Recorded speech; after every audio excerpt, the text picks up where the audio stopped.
오늘은 어느 나라로 가볼까요? 네, 오늘은 또 북아프리카의 다른 나라 알제리로 가보겠습니다. 네네. 알제리는 국기가 이렇게 생겼습니다. 제가 PPT 색도 국기색에 맞춰서 오늘은 녹색으로 완전 한번 해보겠습니다. 깔맞춤 너무 예쁘다. 네. 알제리에 대한 기본 정보들 같이 나눠볼 거고요. 네. 그 알제리가 굉장히 역사적으로 이슈들이 많더라고요. 또 우리나라와 또 비슷한 역사들도 있고 해서 굉장히 흥미로우실 거예요. 그리고 또 이곳은 꼭 가면 좋겠다 싶은 몇 군데 한번 살펴볼 거고요.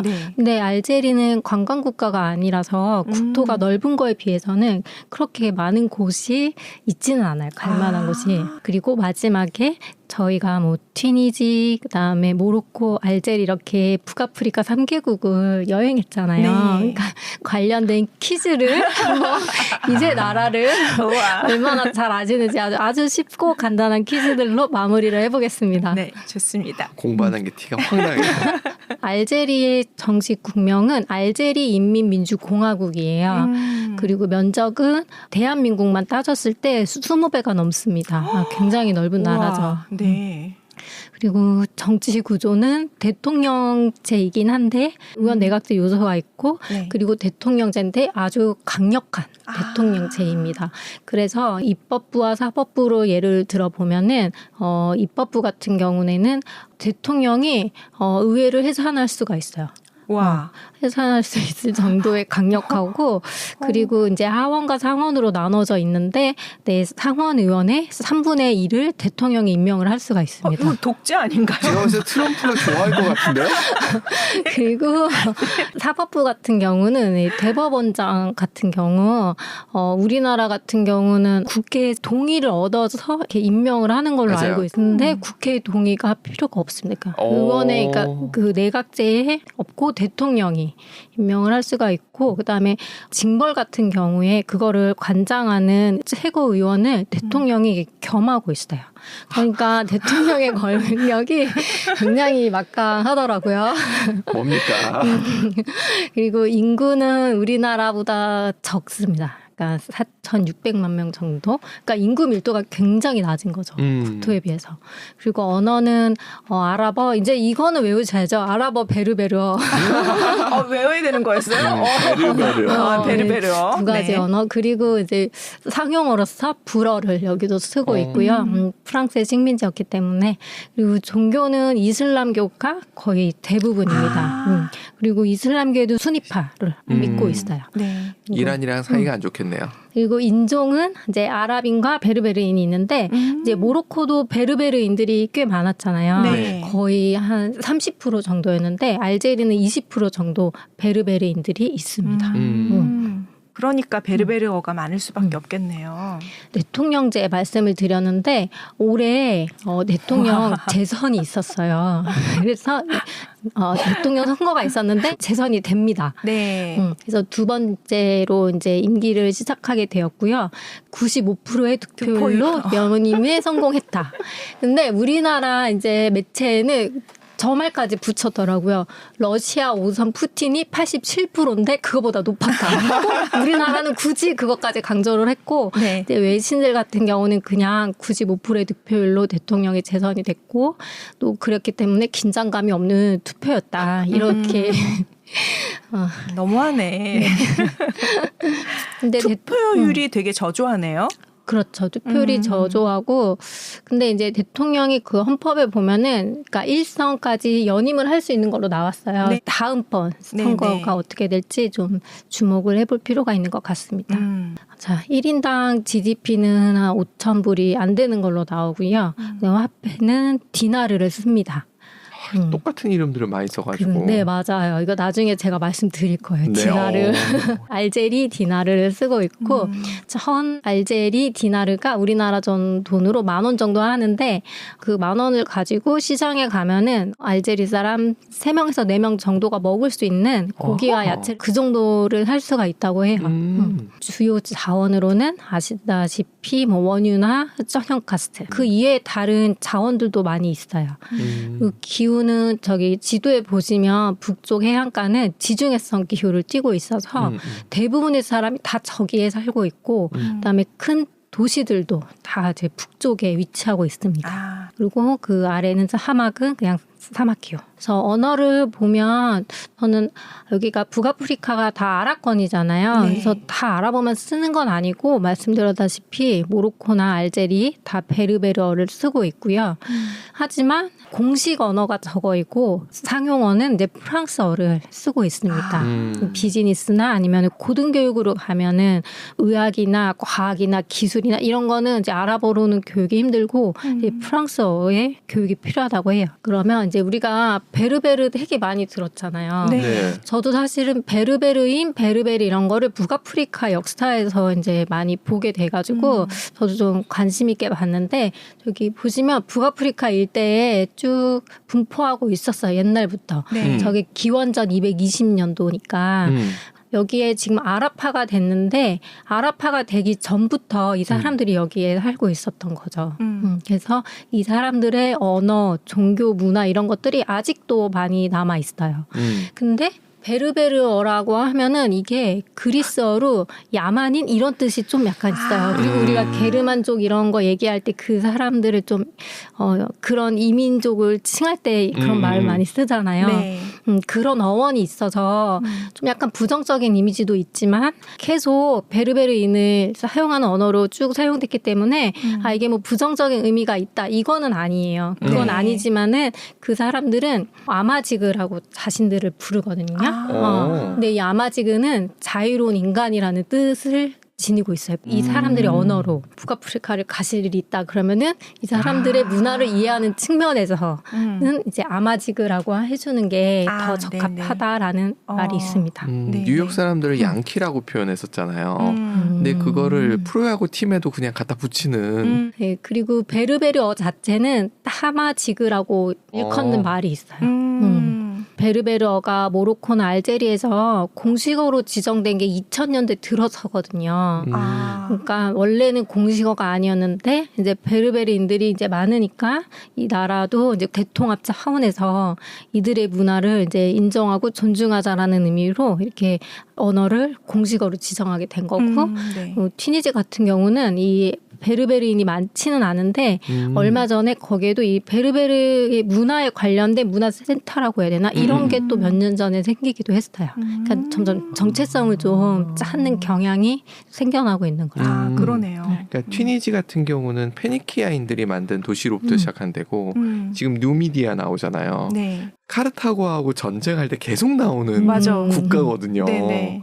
그러니까 민족이 좀 차이가 있는 것도 좀 있는 것 같고 그래서 말씀하신 대로 언어도 좀 차이가 있는 것 같고 그래서 이제 알제리에 가면은 와 저거 어떻게 알아보지? 교토시간이 이제 3개의 언어로 되어 있어요. 아랍어, 그다음에 그 베르베르어, 그다음에 불어 이렇게 3가지 언어가 있습니다. 베르베르어 저 기호 체계는 일론 머스크가 좋아하는 스타일인데요. 저게 아마 그리스어가 저런 느낌 아닌가요? 제가 알기로는 그리스어가 수학 약간 공식에 들어가는 맞아요. 맞네요. 플러스도 있고 나누기도 있고 더하기도 맞아, 있고 시그마도 있고. 맞아요. 네. 와. 저희 이 언어는 도통 몰라서 네. 제가 따로 말씀을 못 드리겠네요.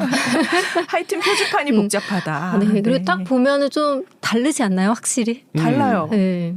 그래서 이제 알제리에 가면은 이런 표지판들을 보실 수 있습니다. 재밌다. 네. 아까 디나르 제가 말씀드렸잖아요. 네. 이 디나르가 원래는 로마 은하인 데나리우스 여기에서 유래를 한 거예요. 그래서 7세기면은 우마이야 왕조면 이슬람 왕조에서 이거를 도입을 해서 금화로 만들었다고 해요.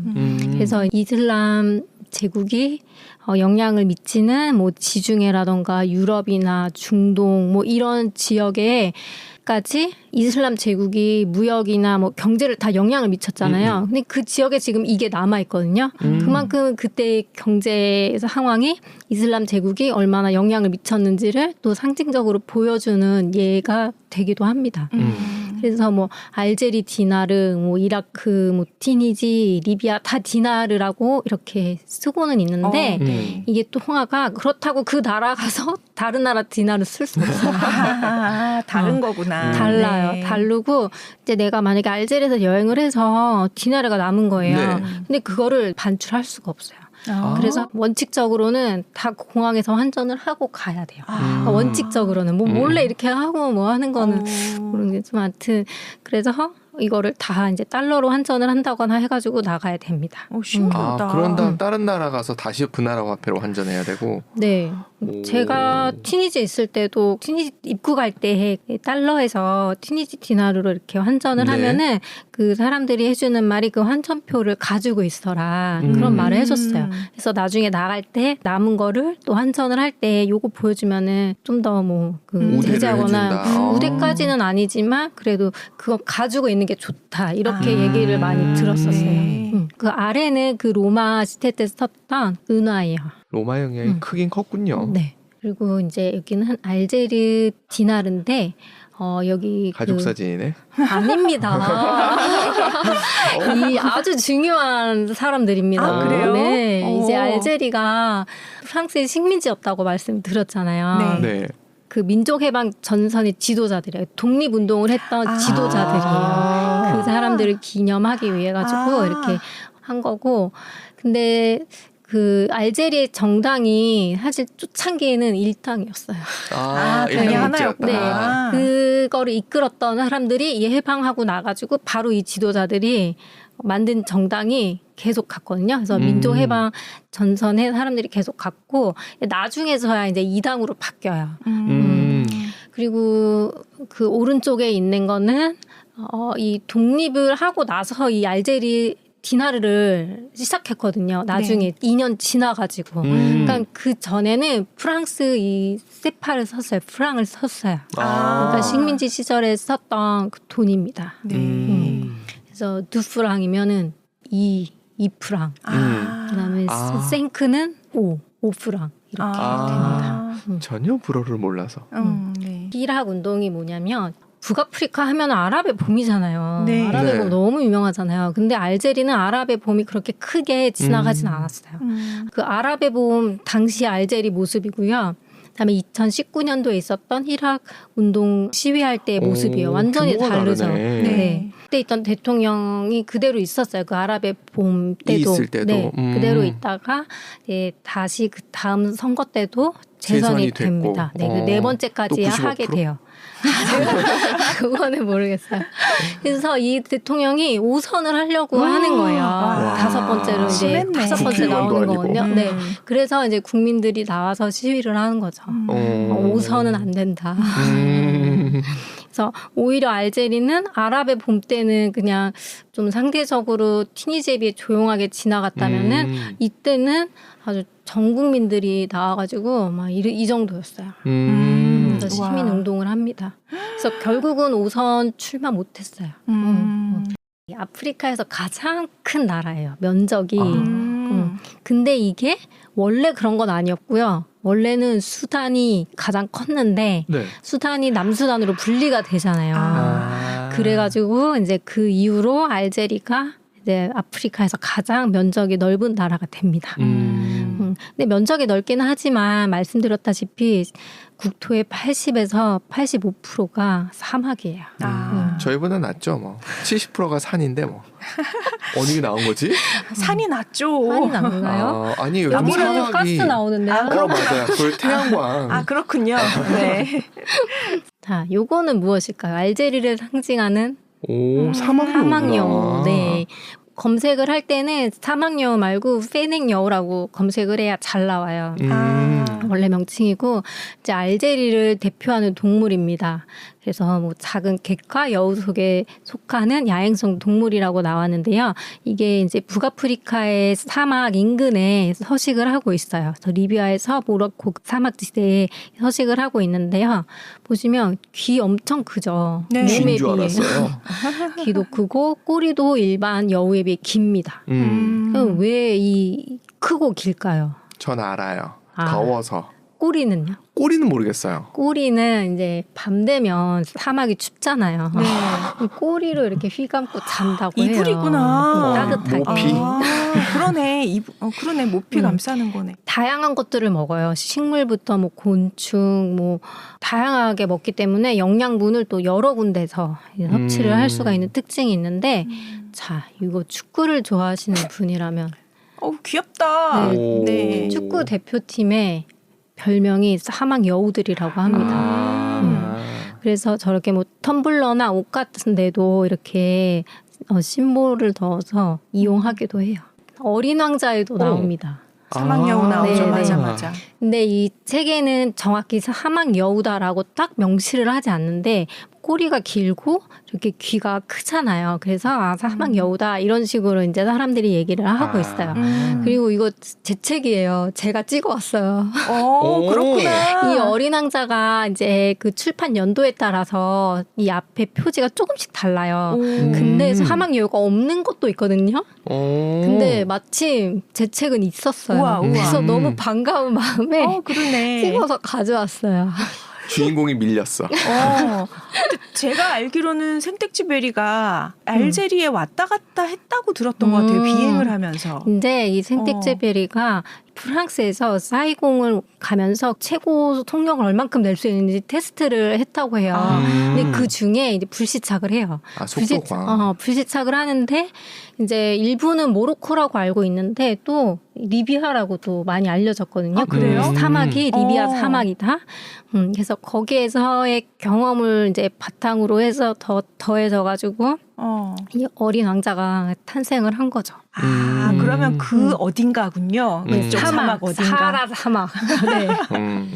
그래서 이제 사하라 사막에 사막 여우가 서식을 하고 있다고 말씀드렸잖아요. 그래서 이게 사막 여우일 거다 이렇게 추측을 하는 거고. 그리고 또 명언들을 남겼죠. 이 여우님께서. 맞아. 저런 말들을 했습니다. 길들인다는 것은 관계를 맺는다는 뜻이야. 이런 말을 해줬고 너가 길들인 것에 책임이 있어. 그리고 또 이거 중요한 것은 눈에 보이지 않아. 맞아. 저의 인생관 중에 가장 중요한 게 중요한 것은 눈에 보이지 않아요. 네. 제가 오늘 잘 가지고 왔네요. 뭐가 중요하다고 생각하십니까? 영성이요. 네. 작가님은? 저요?